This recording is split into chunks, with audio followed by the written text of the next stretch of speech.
My name is AMES. I'm a singer-songwriter here in Los Angeles, and this is Closet Sessions presented by Seraph. And how is everyone doing right now? I know this has been kind of a crazy couple years, and all you watching, I appreciate it, and I would love to know how you're doing. I'm doing pretty well. I'm here, and I'm feeling pretty good about these. I'm going to play some songs for you guys. This first song I wrote a couple years ago, kind of before the social climate was really warming up to gender fluidity. And it just warms my heart, makes me so happy to see people finding their people without the restrictions of gender norms. And that was something that, when I was growing up, was still very much in place. As a teenager, I tried really hard to like boys. I tried. And I came pretty close, actually. I had a crush on the Hanson brothers, and if anyone, I'm dating myself, but if anyone in here knows who the Hansons are, you can understand why I had a crush on them, because they're beautiful and not the picture of masculinity. I'm sure if I told them that to their face, they would be fine with me saying that. But yeah, I tried really hard, and it just didn't work out. And so I wrote this song about, like finding your person and sort of the feeling being so seamless and so comfortable that you don't really even need to talk. Like even your silences are very comfortable, and it's very fluid. And without further ado, that is the name of this song.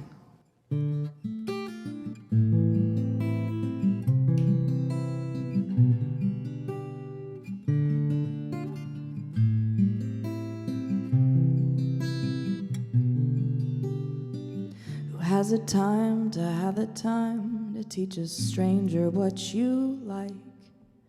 Every beginner's the same. I don't even remember their names. I had a line memorized, but it doesn't work that way. You're missing what we had, wishing we could get that back. You see me, and you want me, and you conquer. We will see who's stronger. I don't need to talk you through it. I know we're locked into it. 'Cause our love speaks like water. It's fluid.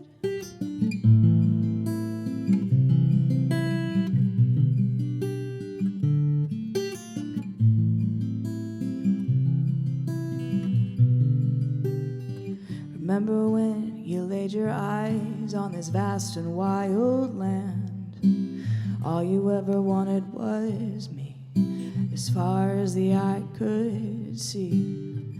The way you move so fluently, learn my body with your hands. Yeah, you spoke my native tongue, and your war was won. You see me, and you want me, and you conquer. We will see who's stronger. I don't need to talk you through it. I know we're locked into it. 'Cause our love, it speaks like water. It's fluid.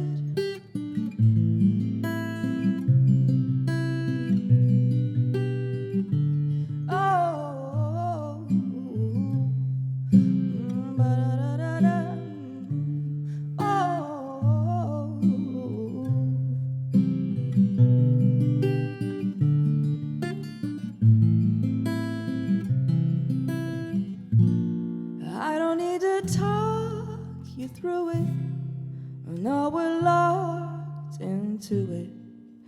'Cause our love, it speaks like water.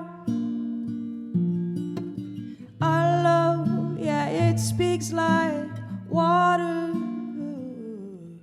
Yes, our love, it speaks like water.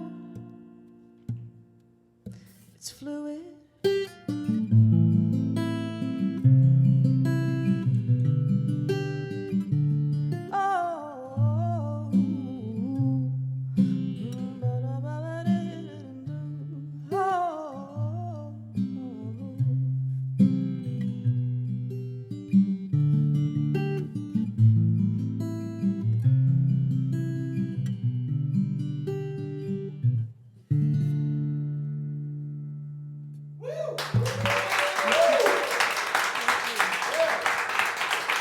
you.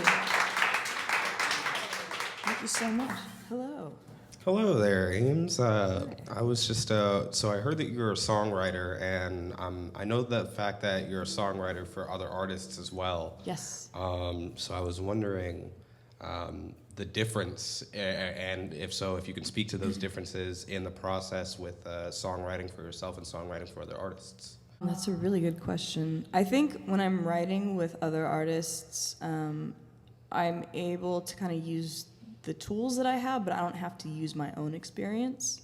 So with other artists, I ask them a lot of questions. I try to get a sense of their vocabulary and the way they explain things. And I mean, a lot of most songs are about love, and we've all experienced that. So I can use my own experience for something like that. But it kind of takes the pressure off me a bit, because when I'm writing my own songs, it takes me months.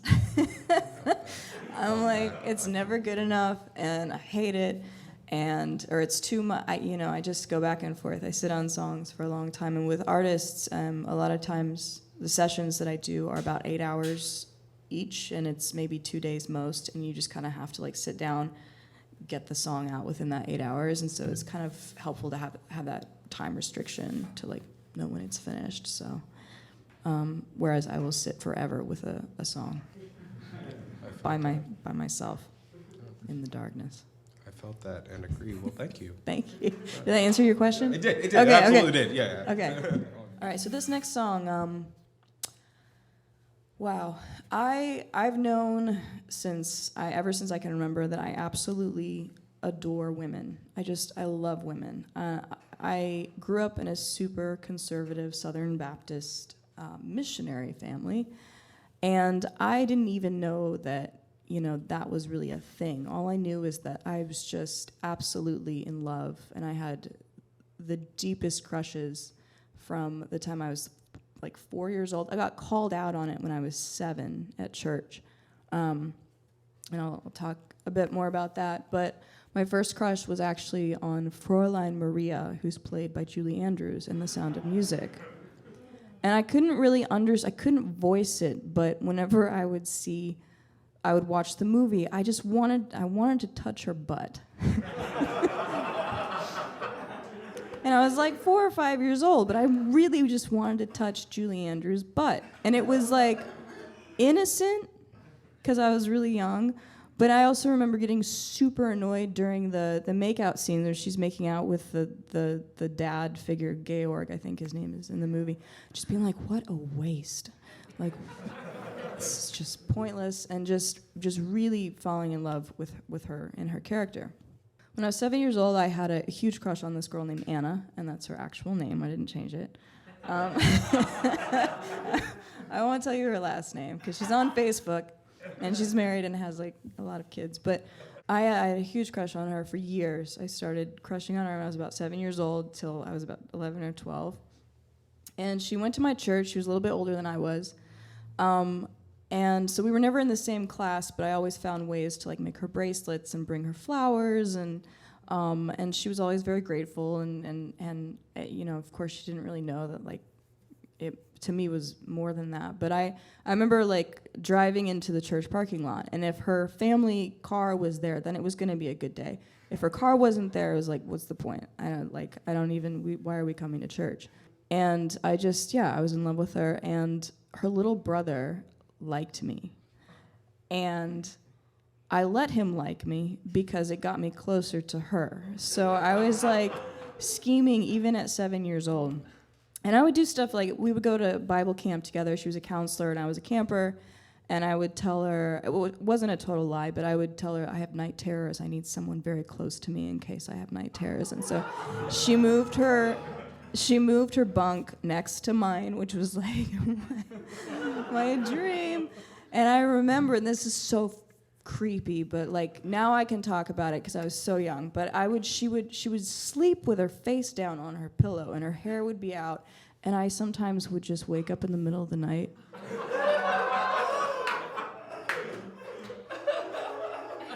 And just stroke her hair, and she never knew. So this song is not very cryptic. It's called Flowers for Anna.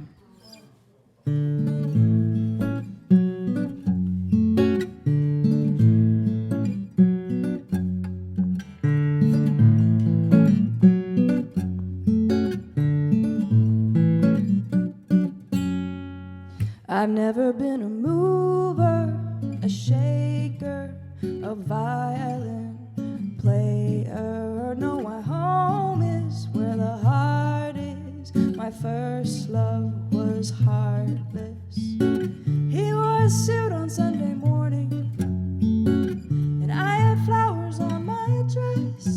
It wasn't easy to ignore me, the way I would sing out, my hands upon my chest. Well, I can't wait until we get together Sunday morning. The way your spirit moves my body, you turn me on. I'll take communion for the union every Sunday morning. The way your spirit moves my body, you turn me on. Da da da da, you turn me on. I've always been the weirdo with flowers in my hands for Anna, her little brother who liked me. I'd pretend he was her. He wore a suit on Sunday morning, and I had flowers on my dress. So it wasn't easy to ignore me, the way I would sing out on my hands upon my chest. But well, I can't wait until we get together Sunday morning. The way your spirit moves my body, you turn me on. I'll take communion for the union every Sunday morning. The way your spirit moves my body, you turn me on. Ah, da, da, da, you turn me on. Oh, oh, you turn me on. Yeah, you turn me on. But idle hands, they must be good. It's my only chance at childhood. I won't regret the things I did. It's just the little things I didn't get to do.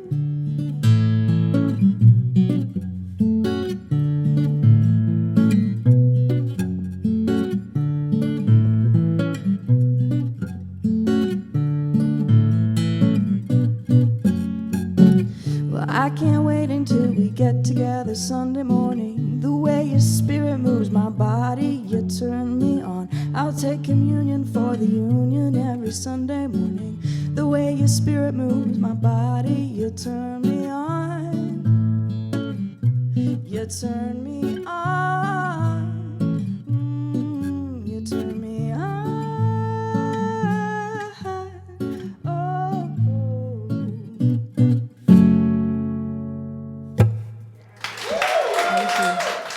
Thank you. Thank you so much. Hi. Hi. So I have a question. So I was wondering, who are some of like your biggest inspirations musically, and where you draw that from? Musically, Fiona Apple is my favorite of all favorites. Fiona Apple, Alanis Morissette, Ani DeFranco, Perfume Genius, Ben Folds. Some good ones. Thank you. I have a lot more. Oh, awesome. Thank you. Now that I've shared my musical inspirations, Seraph, who are your musical inspirations? Well, this is my third song. And this is a song I wrote to my mother, actually. I mentioned before, my family is very conservative. I'm from Oklahoma originally. I was homeschooled my entire life, and all of my curriculum growing up was Bible-based. And if I did see the word homosexual, it was not in a good light, and it was in the Bible. And so I really, coming out was really a bit scary for me. And I really was only forced to come out because my parents were worried that I was wearing provocative clothes to make the young men in Christ stumble in their faith. That's the wording that they used. And I really was just trying, at that point, I had a crush on our pastor's wife. And I was just really trying to get her attention, not the boy. In fact, that was just by default. And I was like, well, fuck them. Like, I don't. And can I swear? Yes. Okay. Thanks. Yeah, from where I come from, yeah.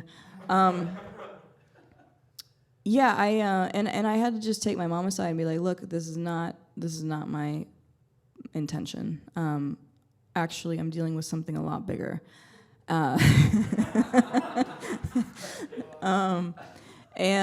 She, at first definitely thought it was kind of a phase or a ruse to get attention. And at the time, my parents were actually serving as missionaries in Honduras. So I came out in Honduras to my parents, and she was very kind of sad. And I realized that was because she did not want me to be lonely. Mothers are mothers. Mothers know when we're upset, even if we're halfway across the country. They just know. And they can tell when their children are suffering, and it's biological. I was talking to my therapist, actually, and I'm like, why do I care what my mom thinks about so much? Like, logically, it doesn't make sense. And she's like, it's biological. You can't help it. And I was like, okay. So that's going to be there for a while. But she was just sad, and she realized that I would never find myself a husband. And to me, a husband sounds like a nightmare. To my mother, a husband is security and safety and love and all, that's what that was for her. And so I think she was very worried that I was just going to be lonely for the rest of my life. I would not have someone to take care of me. And so I got engaged a couple of years ago, and I called my mom to let her know, and she was kind of surprised. And I think it was one of those things where she never really saw that happening, and she didn't realize that could happen for me, for my life. And so we've taken steps. I mean, I took my significant other home for Christmas a couple of years ago, and her name is Lauren, and she is allergic to gluten. So my mother made all of our Christmas cookies and breads and everything gluten-free. And that's not easy to do, especially in Oklahoma. She's like, I went to the Whole Foods. And I'm like, I bet you did. She's like, this stuff is expensive. I'm like, I know, trust me. I buy the groceries. Just kidding, we split everything down the middle. We have separate bank accounts, too. But yeah, I wrote this to my mom because she still worries about me, and she still calls. I'll have an existential crisis. She'll call me and be telling her, all this is happening. She'd be like, well, are you using the essential oils that I sent you? And she's just, moms are like, they're asking if you're eating enough, if you're wearing, you have enough clothes, if you're locking your doors, things like that. And it's like, that seems very trivial to us, but to them, it's a big deal. They are our mothers. So this is called Mama, It's Me.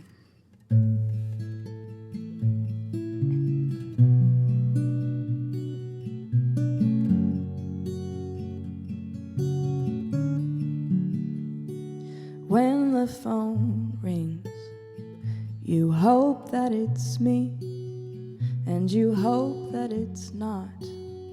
You just hope that I'm safe, whatever they say.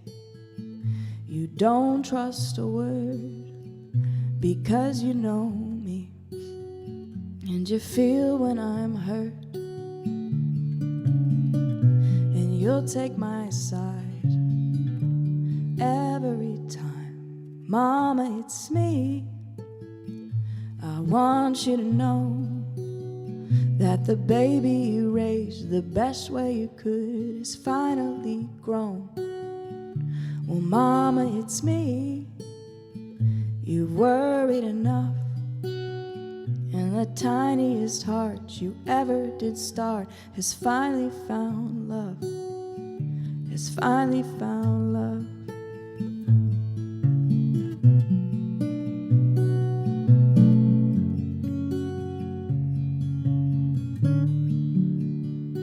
That picture you have It isn't the best. Oh, I'm doing well and money is good. Yeah, you'd be impressed. And I might be torn, but I still got your skin. And there's not a mean bone in my body, nor has there ever been. And you'll take my side every time, Mama, it's me. I want you to know that the baby you raised the best way you could is finally grown. Well, Mama, it's me. You've worried enough, and the tiniest heart you ever did start has finally found love. Has finally found love. Has finally found love.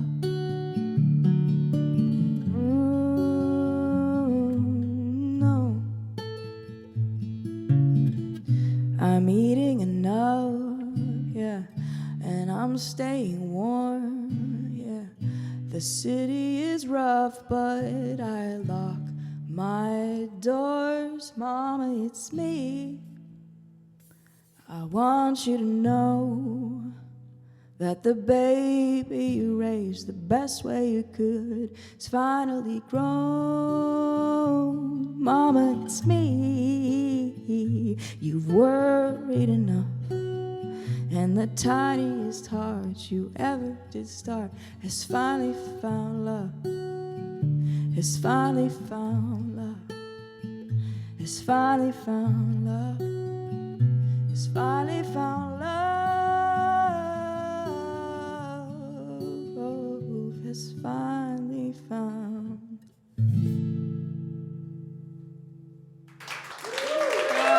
Thank you. Thank you so much.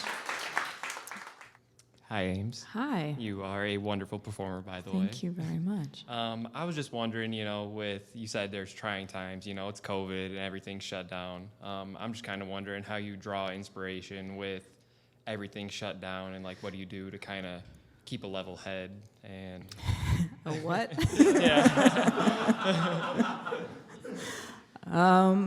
That's a really good question too. I guess when the first lockdown happened in March of 2020, is that a year ago? A little over a year ago. I thought, I'm an introvert. I don't really go out. I like to be at home. I like to read. I think part of it has to do with my being homeschooled my entire life. So I'm just used to entertaining myself, self-soothing. And I thought, wow, everyone's at home and I'm going to get so much done. I'm going to be so inspired. I'm going to write a book. I'm going to do all these things that I've always wanted to do. And I literally for the first couple of months was just very depressed and just slept a lot, watched a lot on Netflix, and was not productive at all. And I've been doing a Zoom co-writes with artists, and I try really hard to get inspiration from them and what they're going through. And I work with people who are in other parts of the world too, whose their situations are vastly different. Some countries do not have the vaccine at all, and it reminds me how blessed we are here. And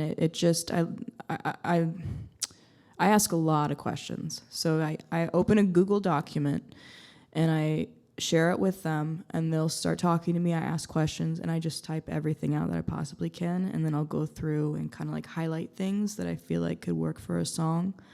And it never gets old. I mean, I've been doing this. I've been writing songs since I moved to LA in 2004, and I still wake up in the morning and I'm not sure if I can do it. I'm not sure if that's going to be the day that just nothing fucking happens. And I'm I'm so sorry. This has never happened before. I can't do it. This is so embarrassing. It's kind of terrifying, but yeah. And I read a lot. There's so much fucking crazy shit going on.